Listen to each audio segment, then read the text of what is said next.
ನೀವು ಹಿಂದಿ ಬೇಡ ಅಂತಂದ್ರೆ ವರ್ಷದ ಮೊದಲೇ ಹೇಳ್ಬೇಕಿತ್ತು. ಆ ಮಗು ಇಷ್ಟು ಕಷ್ಟಪಟ್ಟು ಹಿಂದಿ ಕಲ್ತಿದೆ, ಎಲ್ಲಾ ಎಕ್ಸಾಮ್ ಅನ್ನು ಪಾಸ್ ಮಾಡಿದೆ.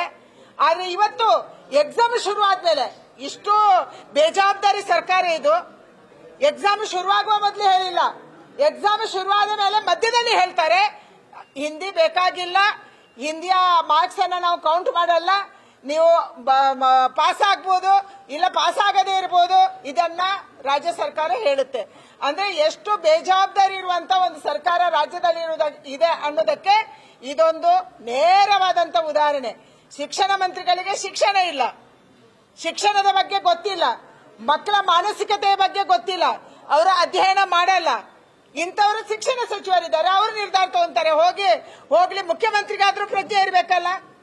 1 ವರ್ಷ ಕಲ್ತ ಮೇಲೆ ಎಕ್ಸಾಮ್ ಬರುವಾಗ ನೀವು ಎಕ್ಸಾಮ್ ಬರಿಬೇಡಿ ಅಂತಂದ್ರೆ ಏನು ಅರ್ಥ? ಆ ಮಕ್ಕಳೇನೇ ಹೇಳಿಲ್ಲ ನಮ್ಗೆ ಹಿಂದಿ ಬೇಡ, ನಮ್ಗೆ ಇಂಗ್ಲಿಷ್ ಬೇಡ ಅಂತ ಮಕ್ಕಳೇ ಹೇಳಿದಾರ?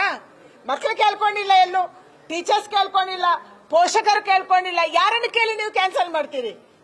ಮಕ್ಕಳಿಗೆ ನಾನು ಇವತ್ತು ಮತ್ತೊಂದು ಸರಿ ಹೇಳ್ತೀನಿ, ನಮ್ಮ ಮಕ್ಕಳು ಮಣ್ಣಿನ ಮೂರ್ತಿ. ಅವರಿಗೆ ಯಾವ ಮೂರ್ತಿ ಹೇಗೆ ಮಾಡಿದ್ರು ಮೂರ್ತಿ ಆಗತ್ತೆ.